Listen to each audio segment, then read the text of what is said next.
Hello everyone, कैसे हो आप सभी लोग। Myself Nikhil Raj Purohit and I welcome you to physics by Nikhil Raj. तो देखो, इस वीडियो में अपने बात करने जा रहे हैं कि आप पेपर 1 और पेपर 2 है आपके पास आरपीएससी फिजिक्स के, ठीक है। और ये आप जो तरीका जो मैं बता रहा हूँ, ये हर पेपर पे अप्लाई कर सकते हैं, चाहे वो कितने ही नंबर का हो, ठीक, कितने ही टाइम का हो, कितने ही तुम्हारे पास एग्जाम का हो, ठीक है। इस तरीके से आपको पेपर जो है वो अटेम्प्ट करना चाहिए। और अगर आप टेस्ट सीरीज दे रहे हो, चाहे वो टेस्ट सीरीज 20 क्वेश्चन की है, चाहे अपने पास 40 क्वेश्चन की है, चाहे 100 क्वेश्चन की है, 150 क्वेश्चन, ठीक है, किस तरीके से आपको उसको का एनालिसिस जो है वो करना चाहिए, है ना। ये आप एक सिंपल तरीका है जिसको आप अप्लाई करोगे, और इसका मैं जो बेस है वो लेकर के चल रहा हूँ तुम्हारा आरपीएससी फर्स्ट ग्रेड फिजिक्स का जो सेकंड पेपर है फिजिक्स वाला, उसको, है ना, कि उसको लेकर के आप किस तरीके से अपने पास कोई भी पेपर है कैसे अटेम्प्ट करना चाहिए, कोई भी टेस्ट सीरीज अगर आप अटेम्प्ट कर रहे हो किस तरीके से आपको अटेम्प्ट करनी चाहिए, जिससे तुम्हें और बेटर जो चीजें हैं वो निकल करके आए तुम्हारे पास, है ना। तुम्हारा जो बेस्ट वर्जन है वो वहां से निकल करके आए, जिस पीओवी के लिए, है ना, जिस पॉइंट ऑफ व्यू को लेकर के तुम कोई टेस्ट सीरीज अटेम्प्ट कर रहे हो, कोई पेपर अटेम्प्ट कर रहे हो, उसका मोस्ट बेनिफिट तुम्हें कैसे मिले, है ना। तो इसका टाइटल बेसिकली तुम रख सकते हो, how to attempt paper, how to attempt and analysis,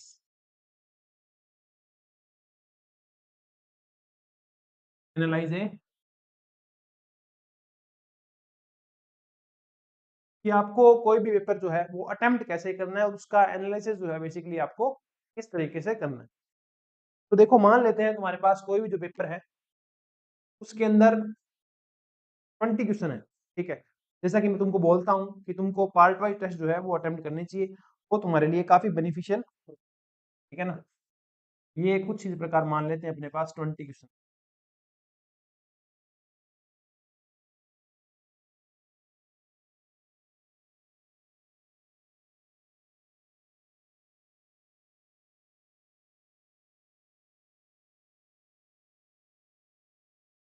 ठीक है। ये 20 क्वेश्चन का एक जो पेपर तुम्हारे पास है, ठीक है, जनरली मान लेते हैं अपने। और इस पेपर के अंदर ये मान के चलते हैं 40 मार्क्स का ये, ठीक है। और +2 इसके अंदर पॉजिटिव मार्किंग है, और माइनस की 0.66 तुम्हारी नेगेटिव मार्किंग है, जो कि आरपीसी का अपने पैटर्न है, ठीक है। टाइम की बात करें तो लगभग अपने पास 150 जब क्वेश्चन आते हैं तो तुम्हें 3 घंटे मिलते हैं ना, 180 मिनट मिलते हैं। तो ये मान लेते हैं एक क्वेश्चन के लिए लगभग 1 मिनट तुम्हारे पास है, क्योंकि 30 मिनट तुमको होमवर्क को भी देना है। तो टाइम की बात करें तो यहाँ हो जाएगा 20 मिनट, है ना। मेरे अकॉर्डिंग यही रहना चाहिए, क्योंकि 150 आरपीसी की बात करें, अपने पास पेपर 2 की अगर बात की जाए, पेपर 2, तो 150 तुम्हारे पास क्वेश्चन है, ठीक है। टाइम है 180 मिनट। इसमें से ये मान लेते हैं ये 150 तुम्हारे पास होंगे पेपर अटेम्प्ट करने के लिए, और 30 मिनट जो है तुम्हारे पास वो रहने वाले हैं ओएमआर को फिलअप करने के लिए। तो 150 क्वेश्चन के लिए 150 मिनट ही तुम्हारे पास है, ठीक है। इसी पैटर्न को लेकर के मैं चल रहा हूँ, ठीक है ना। तो ये देखो, सबसे पहले तुम्हें क्या करना चाहिए कि पेपर स्टार्ट किया, ठीक है, तो अपने को चलना चाहिए हमेशा किससे, राउंड सिस्टम चलना चाहिए, राउंड सिस्टम से चलना चाहिए। भाई राउंड सिस्टम क्या है? राउंड सिस्टम बेसिकली एक ऐसा तरीका है जिसको फॉलो करके आप, है ना, कभी भी तो तुम्हारा मैक्सिमम अटेम्प्ट है ना वो आप कर पाएंगे बिना कोई ज्यादा गलतियां करें, है ना। ये थोड़ा सा आपको ध्यान रखना, ठीक है। तो मैं अगर तुम्हारी जगह होता तो बेसिकली मैं किस तरीके से पेपर अटेम्प्ट करता, देखो, मान लो क्वेश्चन पहला है, ठीक है, और पहला क्वेश्चन क्या है, मान लेते हैं इजी है। तो आपने इजी मतलब देखते ही तुम्हें आ रहा है, ठीक है ना, विद इन द आई देखा और उसको वो तुम्हें सोल्व हो रहा है, तो तुम वो क्वेश्चन क्या करोगे, सोल्व कर दो, ठीक है। और अगर मान लेते हैं दूसरा क्वेश्चन जो है वो थोड़ा क्या है, ठीक है, बटा समझ में आ रहा है पर थोड़ा क्या है, टफ लग रहा है, उसको क्या कर दो आप, स्किप, ठीक है। तीसरा क्वेश्चन देखा, कभी देखा ही नहीं हुआ, नहीं देखा ही नहीं, मतलब आज तक ऐसा कॉन्सेप्ट ही नहीं पढ़ा, तो भी क्या करोगे, स्किप। अच्छा, इसके नेक्स्ट क्वेश्चन देखा तुमने, फोर्थ क्वेश्चन को देख के तुम्हें क्या मिला, फोर्थ क्वेश्चन को देख करके तुम्हें ये आइडिया मिला, ये इजी है पर थोड़ा सा कैसा है, कैलकुलेटिव है, थोड़ा सा एजुकेशन है वो क्या है, कैलकुलेटिव है, मतलब इस क्वेश्चन में क्या है, थोड़ी सी कैलकुलेशन है, तो तुम इसको क्या कर दोगे, मार्क कर दोगे, है ना। इसको मान लेते हैं अपने, आपने यहाँ पे क्या कर दिया, इसको मार्क कर दिया कि मैं इस क्वेश्चन को क्या करने वाला हूँ, बाद में अटेम्प्ट करने वाला हूँ, कोई दिक्कत नहीं, आपने इसको आराम से मार्क कर दिया, ठीक है। नेक्स्ट क्वेश्चन पे आप चले, विद इन द आई हो रहा था, तुमने अटेम्प्ट कर दिया, ठीक है। नेक्स्ट देखा कभी नहीं पढ़ा, स्किप, ठीक है। नेक्स्ट क्वेश्चन देखा, तुम्हारे पास विद इन द आई हो रहा था, तुमने कर दिया, ठीक है ना। क्योंकि बहुत सारे क्वेश्चंस ऐसे आएंगे जो तुम्हारे पीवाईक्यू से भी होंगे, वो तुम्हारे असाइनमेंट से भी होंगे, वो तुमने जो नोट्स बनाए हैं उनसे भी होंगे, तो वो क्वेश्चन तो तुमसे देखते ही क्या हो जाएंगे, सोल्व हो जाएंगे, ठीक है। ये क्वेश्चन कौन से हैं, जो मैं राइट के निशान लगा रहा हूँ वो वाले क्वेश्चन यही है, ओके। इसके बाद बात करते हैं एट्थ क्वेश्चन की। ये क्वेश्चन अपने पास क्या है, समझ में ही नहीं आ रहा, क्या लिखा हुआ है समझ में नहीं आ रहा, ये आप कह दो बहुत बड़ा क्वेश्चन है, ठीक है। तो इसको भी हम क्या कर रहे हैं, स्किप कर रहे हैं, ठीक है। ऐसा हो सकता है, कोई बड़ी बात नहीं। नाइन्थ क्वेश्चन देखा, तुम्हें आता है पर विद इन द आई नहीं हो रहा, टाइम टेकिंग है, तो ये क्या कर दोगे, अटेम्प्ट कर दो, ठीक है। नेक्स्ट क्वेश्चन देखा, विद इन द आई हो रहा है, अटेम्प्ट कर दोगे। नेक्स्ट क्वेश्चन देखा, ठीक है, इसको समझ में तो आ रहा है, पर इसमें तुम्हें क्वेश्चन पढ़ते ही समझ में आ गया कि इसमें से ना कोई पॉजिटिव इसका आंसर आएगा, ठीक है। और आंसर्स जो दिए हुए हैं उनमें दो पॉजिटिव और दो क्या है, नेगेटिव, ठीक है। मतलब इसमें भी थोड़ा सा टाइम लगा करके क्वेश्चन हो सकता है, तो इसको भी आप क्या कर दोगे, मार्क कर दोगे। ये आपने इस क्वेश्चन को क्या कर दिया, मार्क कर दिया, ठीक है। फिर से आप आगे चले, आपको फिर से यहाँ पे क्या मिल रहा है, विद इन द आई वाला क्वेश्चन मिल रहा है, तो आप उस क्वेश्चन को क्या कर दोगे, अटेम्प्ट कर दोगे, ठीक है। नेक्स्ट फिर विद इन द आई है, तो आप नेक्स्ट क्वेश्चन क्या कर दोगे, अटेम्प्ट कर दोगे। ठीक इसी प्रकार आप इन क्वेश्चन को भी अटेम्प्ट करो, ठीक है ना। तो आप क्या समझे, आपको जो फर्स्ट क्वेश्चन है, ठीक है ना, फर्स्ट क्वेश्चन से लेकर के आगे बढ़ना है, और वहां अपना वो क्या चल रहा है, राउंड वन चल रहा है। राउंड वन के अंदर आपको कौन से क्वेश्चन करने हैं, इजीएस्ट, जो तुम्हारे पास, मैं नहीं कह रहा तुमको इजी क्वेश्चन भी करने हैं, ठीक है ना, मैं नहीं कह रहा तुमको इजी क्वेश्चन भी करने हैं, तुमको सिर्फ कौन से क्वेश्चन करने हैं, इजीएस्ट क्वेश्चन करने हैं, जो तुमको क्या लग रहे हैं, इजीएस्ट लग रहे हैं। भाई ये तो है ना, विद इन द सेकंड हो रहा है, वही वाले क्वेश्चन आपको सिर्फ क्या करने हैं, अटेम्प्ट करने हैं। बाकी क्वेश्चन क्या करने हैं, उसमें से अब इजीएस्ट करने के बाद तुम्हारे पास दो कैटेगरी बचेगी, एक कौन सी, ठीक है, तो इजी टू मॉडरेट है, ठीक है, जिसको तुम टाइम देना चाह रहे हो, ठीक है ना, तुमने अभी टाइम नहीं दिया है। दूसरा कौन सा है, हार्ड कह सकते हो आप, है ना, हार्ड कह दो या कह दो मॉडरेट से थोड़े से ऊपर लेवल वाले, ठीक है। ये सारे क्वेश्चन आपको कहां करने हैं, ये सारे क्वेश्चन आपको अटेम्प्ट करने हैं राउंड टू में। ये क्वेश्चन आप अटेम्प्ट कहां करेंगे, राउंड टू के अंदर अटेम्प्ट करेंगे आप, और ये बाकी क्वेश्चन आप छोड़ देंगे लास्ट के अंदर, आपके पास टाइम बचता है तो। और ये क्वेश्चन कौन से हैं, जो आपने अभी अभी क्या किए थे, मार्क किए थे। ये वाले कौन से क्वेश्चन है, मार्क वाले, तो जो आपने मार्क किए थे ना, वो क्वेश्चन आप क्या कर सकते हैं, इस टाइम कर सकते हैं, ठीक है। टाइम अपने पास कितना था, 20 क्वेश्चन थे, है ना, और 20 ही मिनट टाइम था, तो मुझे ऐसा लगता है कि आप क्या कर सकते हैं, देखो, अगर आपके पास 20 क्वेश्चन थे, 20 क्वेश्चन थे, और टाइम भी कितना था, 20 मिनट ही था, ठीक है। इसमें से लगभग आधा टाइम, एटलीस्ट आधा या आधे से कम, 8 मिनट के जो अराउंड है, 40% टाइम जो तुम्हारे पास है, वो जाना चाहिए किसमें, राउंड वन में। अब 40% टाइम, 8 मिनट जब तुम टाइम दे रहे हो, और विद इन सेकंड वाला ही क्वेश्चन तुम कर रहे हो, तो कम से कम 8 मिनट के अंदर, है ना, मुझे ऐसा लगता है, ज्यादा नहीं ना, 12 क्वेश्चन आराम से कर सकते हो, है ना। 12 क्वेश्चन तुम्हारे क्या हो गए, राउंड वन में हो गए। अब तुम्हारे पास देखो, ठीक है, अब क्वेश्चन कितने बचे हैं तुम्हारे पास, 8 बचे हैं। तुम आओगे किस पे, राउंड राउंड टू के ऊपर तुम आए। अब तुमने 4-5 क्वेश्चन ऐसे होंगे जो तुमने मार्क किए हैं कि मैं ये अभी नहीं कर रहा, पर ये फिर मैं अपने पास करने वाला हूँ, है ना, बाद में जब मेरे को टाइम मिलेगा तब मैं ये थोड़ा करने वाला हूँ, है ना। ये अपने डायरेक्ट ले लेते हैं थोड़ा, आपको इस पे दिख नहीं रहा तो, राउंड टू। अब राउंड टू के अंदर भी लगभग मान लो 4 क्वेश्चन आप और अटेम्प्ट करते हो, ठीक है। राउंड टू में आप लगभग 4 क्वेश्चन और अटेम्प्ट करते हो, का फिर से टाइम लगभग कितना है, मिनट चला जाता है। वो तुम बांट सकते हो, लगभग 40% टाइम यहाँ चला गया, है ना, कोई भी पेपर हो, तो 40% टाइम तुम्हें यहाँ चला गया, ठीक है। तो जब ये तुम करोगे, इसमें वो सारे क्वेश्चन आ गए जहां तुम्हें अपनी टैक्टिक्स लगानी है, डायमेंशन पे जाना है, यूनिट पे जाना है, ठीक है। हमारा जो पुराना तुमको कोई डाटा याद था, उसके भी यहाँ पे कोई क्वेश्चन करना है, वो तुम क्या कर लोगे, राउंड टू के अंदर यहाँ अप्लाई कर दो, ठीक है। इसके बाद तुम्हारे पास क्या बचता है, 16 हो गए, अब मिनट बचे 4, और क्वेश्चन भी कितने बचे, 4 क्वेश्चन। तुम अपना दिमाग लगाओ, इन 4 क्वेश्चन के अंदर आज तक तुमने 11th 9th से लेकर के 9th 10th से लेकर के आज तक जितनी फिजिक्स पढ़ी है, जितनी टेक्निक्स पढ़ी है, सारे लगा दो, और जो क्वेश्चंस बच गए उनको करने की ट्राई करो। तो ये बेसिकली तरीका रहता है मेरा राउंड सिस्टम का, ठीक है। तो मैं एक बार थोड़ा सा इसको कंक्लूड करना चाहूँ, तो राउंड वन क्या है, राउंड वन में कौन से क्वेश्चन करने हैं, इजीएस्ट, और लगभग टाइम इसमें कितना लगना चाहिए, आधे मिनट तुम्हें टाइम लगना चाहिए। ठीक, राउंड 2 में क्या हो जाएगा, राउंड 2 में क्या है, ईजी टू मॉडरेट। कौन से ईजी टू मॉडरेट वाले तो करने ही नहीं है, कभी नहीं करने वो तो। ठीक, इसमें आप मान के चल सकते हो तुम्हें ऑलमोस्ट 1 से लेकर के 1.5 मिनट, ठीक है ना, 1 से लेकर के 1.5 मिनट में यहाँ टाइम लग सकता है। तीसरा आता है राउंड 3। इसके अंदर तुम्हारे पास जो भी बच गया है ना, आलतू फालतू जो भी क्वेश्चंस बच गए है ना, मेरे को तो ये आलतू लिखा भी नहीं जा रहा, आलतू फालतू, है ना, जो भी क्वेश्चन बच गए जिनके ऊपर तुम्हें तुम्हारी टिकट में बाजी लगानी है, वो तुम टिकट में बाजी लगा करके जो तुम्हारे क्वेश्चन है वो तुम कर सकते हो, है ना।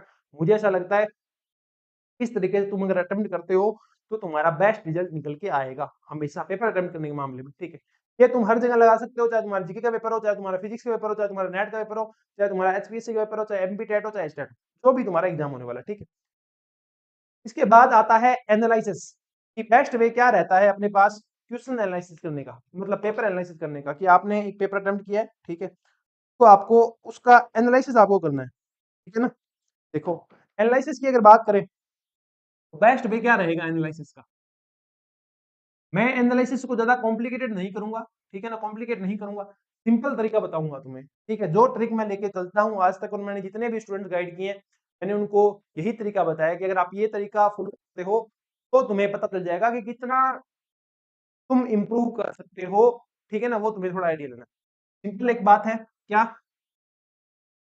ठीक है, यहाँ पे क्या आ जाएगा, स्कोर, कि तुम्हारा उस पेपर में स्कोर कितना है। मान लेते हैं कि तुम्हारे पास 40 नंबर का पेपर था और इस 40 में से तुम्हारा स्कोर आया है 25।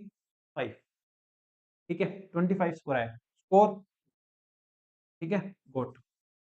इस पेपर में तुम्हारा कितना स्कोर आया, वो स्कोर तुम्हारा कितना आया, 25 आया। ठीक है, जो भी है, और यहाँ पे क्या आएगा, कैपेबिलिटी, कैपेबिलिटी की तुम्हारी कैपेबिलिटी कितना स्कोर लाने की थी, तुमने कुछ सिली मिस्टेक्स भी की है। एक आधा नोट्स तुम्हारे नोट से सीधे था, एक दो क्वेश्चन तुम्हारे नोट से सीधे थे पर तुम उनको बचा नहीं पाए। ठीक है ना, तो उस तरीके से तुमने गलत कर दिए, किसी में सिली मिस्टेक कर दी, कोई फॉर्मूला याद नहीं आया, ऐसे कुछ कुछ क्वेश्चन तुम्हारे होंगे। ठीक है, वो मान लेते हैं तुम्हारे क्वेश्चन थे लगभग, मान लेते हैं 4 क्वेश्चन थे, कितने क्वेश्चन थे, 4 क्वेश्चन थे, तो 4 क्वेश्चन के 8 मार्क्स तो एक हो गए, 4 क्वेश्चन के 8 मार्क्स तो एक हो गए।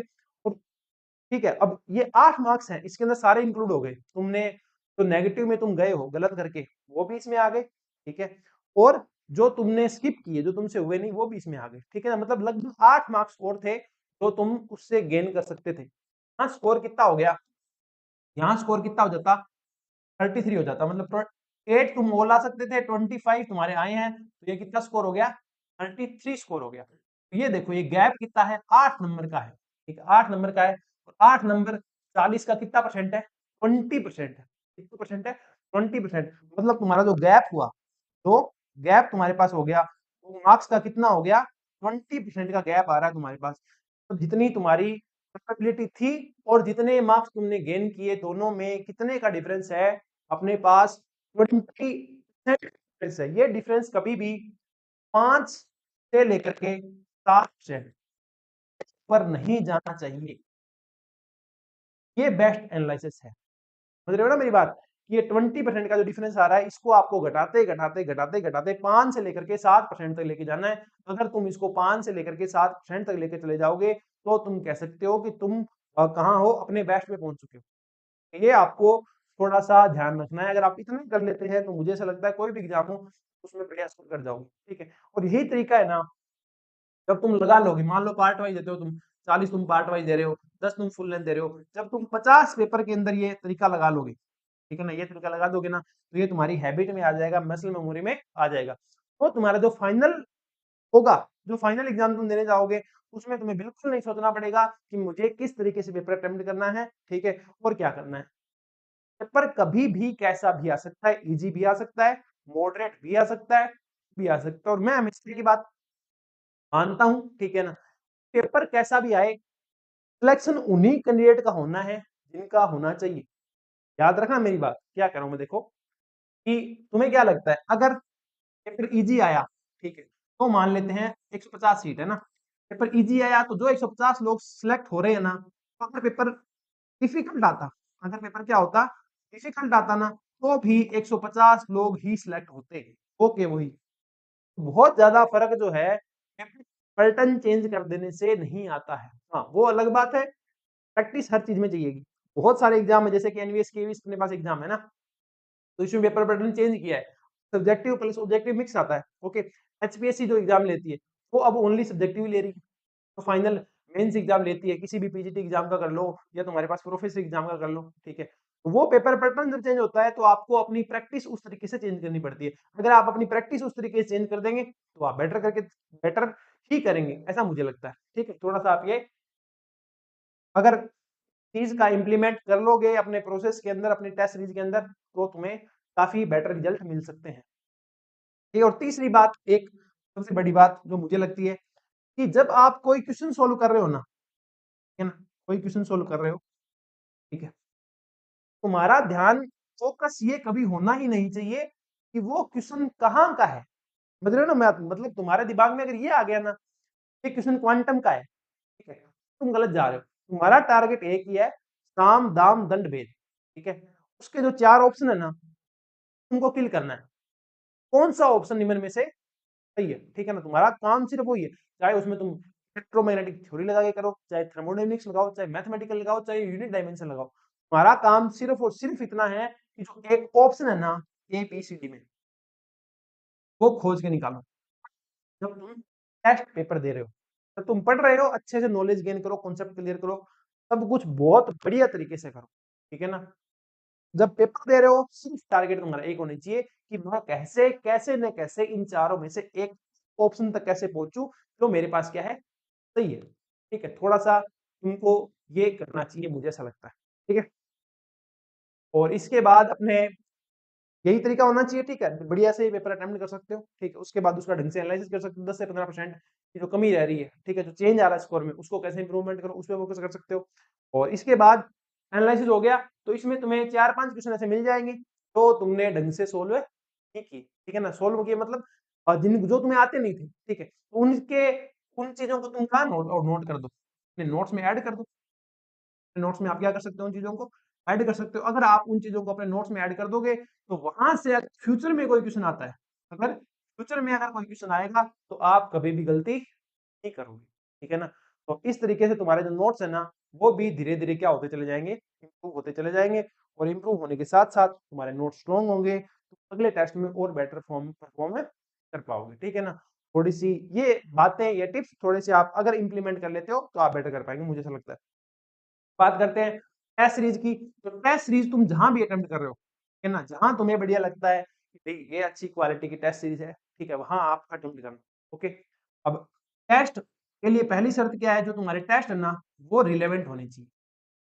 समझ रहे हो ना मेरी बात, मतलब मान लो ये फर्स्ट फ्लोर है, ये ग्राउंड फ्लोर है, ठीक है, ये फर्स्ट फ्लोर है, ये ग्राउंड फ्लोर है और ये तुम्हारा सेकंड फ्लोर है। अगर आरपीसी का लेवल ये है ना, ठीक है, तो तुम्हारी जो टेस्ट सीरीज आ रही है ना, उसका लेवल भी यही होना चाहिए, का लेवल भी यही होना चाहिए। ऐसा नहीं होना चाहिए कि टेस्ट सीरीज का लेवल या तो ये हो टू वाला, या ये क्या हो, टू वाला हो। ये थोड़ा सा आप ध्यान रखेंगे, टेस्ट सीरीज का लेवल तुम्हारा है हमेशा ऐसा ही रहना चाहिए। तो मोस्ट रिलेवेंट टेस्ट सीरीज तुमको हमेशा परचेज करनी चाहिए जहां तुम्हें ठीक लगे, ठीक है। अगर डेमो टेस्ट वगैरह अवेलेबल हो तो वो आप अटेम्प्ट करके वो थोड़ा आप देख सकते हैं, ठीक है ना। और कोई टेस्ट सीरीज तुम्हारे ध्यान में नहीं है तो मैं थोड़ा सा तुम्हें बता दूं कि आप जो है वो अपनी जो टेस्ट सीरीज है वो भी आप देख सकते हैं, ठीक है ना। अपनी टेस्ट सीरीज की अगर बात करूं तो ये देखिए, टेस्ट सीरीज अपनी अवेलेबल है। आप फिजिक्स लाइनिंग की आज आपने ऐप अगर डाउनलोड कर रखी होगी, ठीक है, तो उसके अंदर यहाँ आप जाना टेस्ट सीरीज के अंदर, ये टेस्ट सीरीज में आप जाओगे तो यहाँ आपको जो है सारी टेस्ट सीरीज दिख जाएगी। RPC first grade physics complete test series भी अपने पास अवेलेबल करवा दी गई है, ठीक है ना। इसके अलावा जिनको सिर्फ फुल लेंथ चाहिए, 10 फुल लेंथ चाहिए आरपीसी के, तो वो भी अवेलेबल है। 5 फुल लेंथ चाहिए तो वो भी अपने पास यहाँ अवेलेबल है, ठीक है। ये इनकी डिटेल्स वगैरह है, वो तुम पढ़ सकते हो। प्राइस जितना हमसे हो सकता है उतना हमने कम करने की ट्राई की है, ठीक। यहाँ जो प्राइस 7499 है, यहाँ 999 है और यहाँ 699 है। मुझे ऐसा लगता है बेस्ट, अगर तुम्हें रिजल्ट चाहिए तो तुमको ये जो सारे टेस्ट है ना, ये परचेज करनी चाहिए। इसमें तुम्हें आई थिंक 50 प्लस 55 के लगभग जो है टेस्ट मिल जाएंगे, ओके। और एनालिसिस भी मिलेगा। और सबसे तगड़ी बात, मैंने यहाँ क्या ऐड की है तीनों टेस्ट के अंदर, इन टेस्ट सीरीज के अंदर मैंने ये चीज ऐड की है इस बार कि हम जो करेंगे ना, इसमें फुल लेंथ टेस्ट के जाएंगे ना, लिखा होगा इसमें कहीं, लिखा नहीं है ना, पेपर पीडीएफ,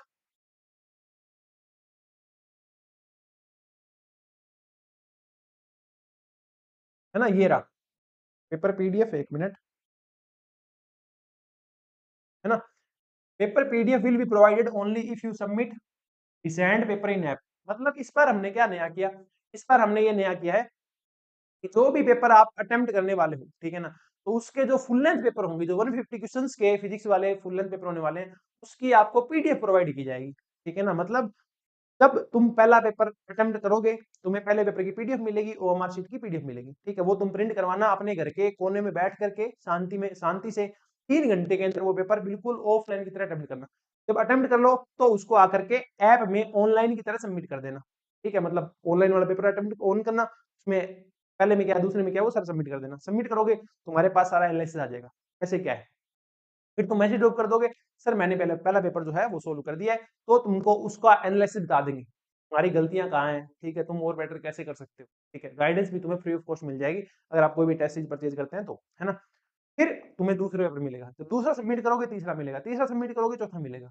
ये ध्यान रखना, ऐसा नहीं होना चाहिए कि तुमने कोई टेस्ट पेपर सबमिट नहीं किया और तुम बोल रहे हो सर 10 के 10 फुल लेंथ की पीडीएफ प्रोवाइड कर दो, ऐसा नहीं होगा भैया, ये ध्यान रखना। पहला सबमिट करोगे दूसरा मिलेगा, दूसरा सबमिट करोगे तीसरा मिलेगा। अगर 4 ही अटेम्प्ट कर रहे हो तो बाकी ऑनलाइन ही देना, ऑनलाइन सारे मिलेंगे तुम्हें, ऑनलाइन देख लेना जो तुमको देखना है, पीडीएफ तुम्हें उसी पेपर की मिलेगी, रिसेंट वाला तुमने आज सबमिट कर दिया होगा, समझ रहे हो ना, ऑफलाइन करके सबमिट कर दिया होगा तभी उसकी पीडीएफ तुम्हें मिलेगी, सॉल्यूशंस वगैरह तुम्हारे ऐप में ही अवेलेबल रहेंगे, और ये चीज सिर्फ और सिर्फ फुल लेंथ पे अप्लाई होगी, है ना। ये सारे टेस्ट जो है मैंने खुद ने बनाए हैं, ठीक है ना, मेरी देख रेख में ही बने, ओके, और बहुत बढ़िया तरीके से मैंने बनाने की ट्राई की, ठीक है ना। पिछले 3.5 साल से मैं आरपीएससी के अंदर, आरपीएससी की जो फर्स्ट ग्रेड वाला जो बैच है तुम्हारा, इसके रिगार्डिंग काम कर रहा हूँ, ठीक है, मेंटरशिप प्रोवाइड कर रहा हूँ, और अब तक आई थिंक पीजीटी फिजिक्स की बात करें तो लगभग 30+ लेक्चर्स जो हैं, ठीक है, तो हमारे इंस्टीट्यूट से बन चुके हैं, फिजिक्स बाय निखिल राज से बन चुके हैं। थोड़ा सा आप ये देख सकते हो, स्केल वगैरह ये सारी है वो तुम थोड़ा देख सकते हो, है ना। Full length test series of RPSC first grade physics coaching according to latest exam pattern, okay, paper will be provided only if you submit recent paper in exam day, जब तक तुम्हारा एग्जाम नहीं होगा तब तक तुम्हारे पास एक कोर्स रहेगा, will be there to guide you, doubt faculty रहेगी, कोई डाउट तो आप टेस्ट पूछ सकते हैं, सॉल्यूशंस रहेंगे पीडीएफ फॉर्म में, है ना, और गाइडेंस प्रोवाइड की जाएगी, बाइलैंग्वेज कोर्स होगा ये, है ना, बाइलैंग्वेज इसमें क्वेश्चन मिलेंगे, फीस रिफंड की जाएगी, और प्राइस जो इसकी वो 999 हमने रखी है 10 टेस्ट पेपर के लिए, और हमने 699 रखी है 7 टेस्ट पेपर के लिए, कंप्लीट बाय तो उसकी 1499 है, सबसे बेस्ट वही रहेगा तुम्हारे पास, क्योंकि जब तुम पार्ट वाइज टेस्ट दोगे ना तो उससे तुम्हारा फायदा ये होगा, तुम प्रत्येक चैप्टर पे जाके ये देख पाओगे कहाँ तुम्हारा वीक पॉइंट है। जब तुम फुल लेंथ टेस्ट देते हो तो तुम किसी पॉइंट पे नहीं जा पाओगे, ये नहीं देख पाओगे कि यूनिट एंड डायमेंशन में भी तुम गलतियां कर रहे हो, समझ रहे हो ना, उसमें भी तुम कहीं ना कहीं जो सिंपल फॉर्मूला है अपने पास N1 U1 is equal to N2 U2 में गलती कर रहे हो, ठीक है ना। ये तुमको पार्ट वाइज टेस्ट में ही पता लगेगा, तो मैं ये कहूंगा पहले महीने पार्ट वाइज लगा लो फिर फुल लेंथ लगा लेना, बाकी अगर पहले पार्ट वाइज लगा लिए थे तो 2 महीने तुम फुल लेंथ लगा लो, ठीक है। पेपर लगभग हर 1 वीक में एक पेपर जो है वो अवेलेबल है, वो हमने अपलोड कर दिया है, बाकी के भी धीरे धीरे अपलोड हो जाएंगे, ठीक है ना। एग्जाम से लगभग 10 दिन पहले हम सारे के सारे पेपर 10 के 10 फुल लेंथ जो है वो अपलोड कर देंगे, इतने काम को लेके हम बहुत डिसिप्लिन है, तुमको ज्यादा सोचने की जरूरत नहीं है, तो परचेज करके को दे सकते हो। बाय वाले ऑप्शन वगैरह यहाँ सारे है, ठीक है, बाय करने जाओगे तो तुम यहाँ से बाय कर सकते हो, ओके, ये पूरा आ जाएगा, इसमें जो 27 जो है वो तुम्हारे पास इंटरनेट हैंडलिंग फीस लगती है, बाय नाउ पे क्लिक करके तुम पेमेंट वगैरह करके जो टेस्ट सीरीज है वो ज्वाइन कर सकते हो, ठीक है। कुछ इस तरीके से तुम ये कर लेना, और मुझे ऐसा लगता है अगर तुम ये करते हो तो तुम्हारे लिए काफी बेनिफिशियल जो चीज है रहने वाली है, ठीक है। फिर भी कोई दिक्कत आएगी तो मैसेज ड्रॉप करना, जो व्हाट्सएप नंबर तुम्हारे पास हैं ऑलरेडी होंगे, ठीक है, तो आप नोट डाउन कर सकते हैं 6350263164, ठीक है। इन मैसेज इन नंबरों के ऊपर व्हाट्सएप मैसेज डाल देना, तुम्हारी जो भी क्वेरी होगी वो रिजोल्व कर दी जाएगी, मुझे लगता नहीं कोई डाउट ज़्यादा रहता है टेस्ट करने के बाद, क्योंकि उसमें तुम्हें खुद ही ज़्यादा टाइम देना होता है ना, अटेम्प्ट करो और उसमें जो इम्प्रूवमेंट तुम लेके आ सकते हो वो इम्प्रूवमेंट तुम लेके, और फिर भी कोई दिक्कत आएगी तो हम तो बैठे ही हैं, ठीक है ना, आपके लिए बैठे हैं और किसके लिए बैठे हैं, ठीक है। तो इस वीडियो के अंदर इतना ही है, बाकी अपने मिलते हैं नेक्स्ट वीडियो के अंदर, तब तक के लिए thank you, bye bye, take care, बढ़िया तरीके से पढ़ते रहो, सीखते रहो, आगे बढ़ो, मस्त रहो, स्वस्थ रहो, बाय, टेक केयर, बाय।